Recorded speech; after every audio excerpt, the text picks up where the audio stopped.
जय श्री राधे, नमस्कार मित्रों। वर्तमान में हम देखते हैं कि जिस किसी का भी जन्मदिन हो तो उसको हैप्पी बर्थडे बोल देते हैं। वर्तमान में हम भारत के लोग, बहुत ही आश्चर्यजनक बात है, भारत के लोग, भारतवर्ष के लोग, संस्कृति प्रधान देश के लोग, धर्म प्रधान देश के लोग, अपने धर्म के प्रति जो उनकी सुदृढ़ता है, वो लोग आजकल विदेशी संस्कृति के अनुसार अपना जन्मदिन मनाते हैं, जो कि जीवन का सबसे बहुमूल्य दिन या तो फिर जो सबसे एक अत्यंत विशिष्ट दिन हो, उस दिन को हम अपनी संस्कृति के अनुसार न मनाकर विदेशी संस्कृति के अनुसार मनाते हैं। ये कहाँ तक सही है? ये हम सबके लिए अत्यंत घातक बात है। ये बाहर से तो हम प्रसन्न नहीं है, प्रसन्न रह लेते हैं, किसी को देखकर कुछ करना है तो हमारी संस्कृति नहीं थी, लेकिन अब विदेशी संस्कृति के जो हम उसके मिलन में चल रहे हैं, उसके सम्मिलित होते जा रहे हैं, तो वो हमारी संस्कृति जैसे बनती जा रही है। संस्कृति के सीधा अर्थ है संस्कार, तो हमारे संस्कार जो नहीं है वो संस्कार अभी बनते जा रहे हैं।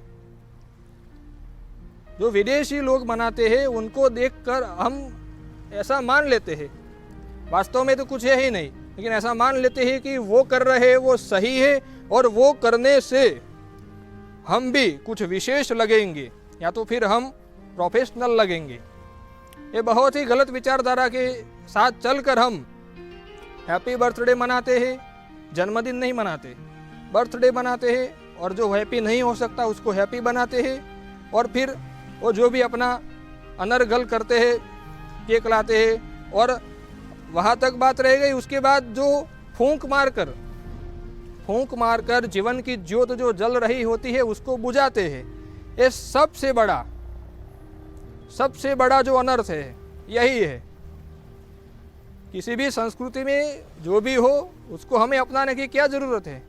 हमारे यहाँ जन्मदिन के दिन वर्धापन संस्कार नामक प्रयोग है, और वर्धापन संस्कार की पूजा होती है, मार्कंडेय ऋषि की पूजा होती है, ब्राह्मण लोग वर्धापन संस्कार करवाते हैं, और हमारे लिए जन्मदिन के दिन ये वर्धापन संस्कार करके, और जो चिरंजीव यानी कि जिनका दीर्घायु है, मार्कंडेय ऋषि आदि जो ऋषि है, उनका स्मरण करके पूजन किया जाता है, और ब्राह्मण लोग और बुजुर्ग लोग और गुरुजन आशीर्वाद देते हैं कि तेरा आयुष्य तंदुरुस्त, एकदम निरोगी, और तू स्वस्थ रहकर बहुत लंबा चिरंजीव रहे।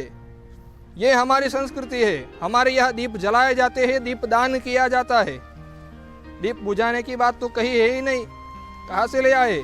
दीप बुझाने की बात तो अंत्येष्टि में होती है, जब किसी का अंतिम संस्कार होता है, यानी कि सब कुछ समाप्त हो गया उसका, ऐसी ही बात हुई, तो उसको हम कैसे अपना सकते हैं? अर्थात विदेशी संस्कृति को न अपनाकर हम अपनी संस्कृति के अनुसार वर्धापन संस्कार की पूजन पद्धति, ऋषि मुनियों की पूजन पद्धति के अनुसार अपने माता पिता की उस दिन पूजा करें, भगवान भोलेनाथ महादेव जी की पूजा करें। आयुष्य प्रदाता भगवान महादेव है, फिर अष्ट चिरंजीवियों की पूजा करें, ये सब बताया गया है। तो हम कदापि किसी की संस्कृति को श्रेष्ठ मानकर, संस्कृति सबकी अपनी अपनी मति के अनुसार जैसी भी हो, किंतु हमें अपने धर्म में ही दृढ़ रहना चाहिए। क्यों भगवान श्री कृष्ण ने गीता में इसलिए ही कहा है कि अपना धर्म क्यों श्रेष्ठ है सबसे, ऐसा क्यों मानना चाहिए? क्योंकि अपने धर्म में तो मरना भी हितकर है। किसी का धर्म अपनाकर हम कैसे सुखी हो सकते हैं? तो ये बहुत ही गलत बात है। तो मित्रों, वर्धापन संस्कार की पूजा करवाए, ऋषियों का पूजन हो, पितरों को स्मरण करे, उनका स्मरण हो, और उस दिन जो कभी भी हैप्पी नहीं हो सकता है उसको हम हैप्पी मानते हैं। वास्तव में ये दिन कैसे हैप्पी हो सकता है? बर्थडे हैप्पी कैसे हो सकता है? वास्तव में तो हमारा आयुष्य जो था उसमें से 1 साल कम हुआ है, बढ़ोतरी तो कुछ हुई नहीं है। हैप्पी हो सकता है हैप्पी, किंतु हम जो साल बीता उस साल में ऐसी कुछ उपलब्धि पाए हो, या तो फिर ऐसा कुछ हमने जीवन में किया हो कि हम गर्व से कह सके कि ये जो साल था ये हमारा सबसे पिछले गई बीती उम्र में से सर्वश्रेष्ठ यानी कि सबसे जो उत्तम था वो साल था। ऐसा तो कुछ होता नहीं है, हुआ है तभी तो ठीक है, किंतु वास्तव में बर्थडे कभी हैप्पी नहीं हो सकता है।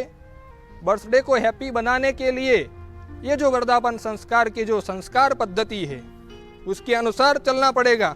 क्योंकि क्यों आजकल ऐसा क्यों हो रहा है कि लोग जल्दी मर जा रहे हैं, जल्दी बीमार हो रहे हैं। छोटे बच्चों को भी देखते हैं, अभी तो उम्र छोटी सी है किंतु उसको कुछ न कुछ रोग है। तो ये सब क्यों हो रहा है कि विदेशी संस्कृति को अपनाकर अपने संस्कृति के अनुसार जो पूजन पद्धति थी, क्योंकि क्या होता था कि जो बर्थडे जन्मदिन जब मनाया जाता था तो मैंने बताया उस अनुसार पूजन अर्चन पद्धति होती थी। ब्राह्मण लोग आशीर्वाद देते थे कि आयुष्यवान भव, निरोगी भव, ये सब जो आशीर्वाद दिए जाते थे, अपने माता पिता के बुजुर्गों के जो आशीर्वाद मिलते थे, गुरुजनों के प्रति जो हमारी प्रणति थी वो प्रणति के आशीर्वाद मिलते थे, ये सब आज के युवा वर्ग ने बंद कर दिया और केक काट रहे हैं, मोमबत्तियाँ बुझा रहे हैं। तो इससे ये अनर्गल प्रलाप करने से क्या होगा? ये मिथ्यावाद का आचार करने से यही तो होगा, यही होगा कि हमारा स्वास्थ्य बिगड़ेगा, हमारी मति कम होगी, बुद्धि क्षमता क्षीण होती जाएगी प्रतिदिन।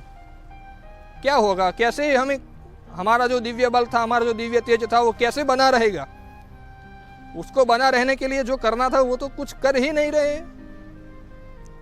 जो सबसे प्रधान है जीवन का, संस्कारों का जो सिंचन होता है एक पुरुष में, फिर उसकी जो तेज संपन्नता होती है, उसकी जो दिव्यता होती है, कहाँ से दिखेगी? यहाँ तो हैप्पी बर्थडे में लगे हैं लोग, और केक की बात, मोमबत्ती की बात कहाँ आती है? यहाँ पर तो दिए जलाए जाते हैं, यहाँ पर तो अनेकों प्रकार के पकवान बनाए जाते हैं। ये 2 कौड़ी की केक यहाँ पर क्या लगती? यहाँ पर इतने पकवान, पाक शास्त्र पूरा है, यहाँ पर क्या क्या नहीं है हमारी संस्कृति में। तो हम उसकी ओर वापस लौटे। और मेरा यही कहना है कि ज़्यादा नहीं, आप एक जन्मदिन अपनी सांस्कृतिक पद्धति से मना कर देखिए, और फिर वो साल बीतेगा जो जन्मदिन के बाद का साल, उस साल को देखिए और पिछले केक वाले सालों को देखिए, उसका कंपैरिजन कीजिए। फिर आप देखिएगा कि अपने जीवन में वो साल कितना बलशाली, आयुशाली और एक शक्तिवान, एक मतिवान, जो हमें प्रतिसाद देने वाला बनेगा। उस साल की और उस बीते सालों की आप उनके मूल्यों को देखना। आत्यंतिक आधुनिकता के कारण ही हम पतन के मार्ग की ओर जा रहे हैं। इसलिए पुनः अपने धर्म की ओर लौटे, थोड़ा सा आगे बढ़ के देखिए और केवल एक जन्मदिन अपने संस्कृति के अनुसार मना कर देखिए, फिर अपने जीवन में आने वाले बदलाव को देखिए। तब तक के लिए प्रणाम, जय श्री राधे।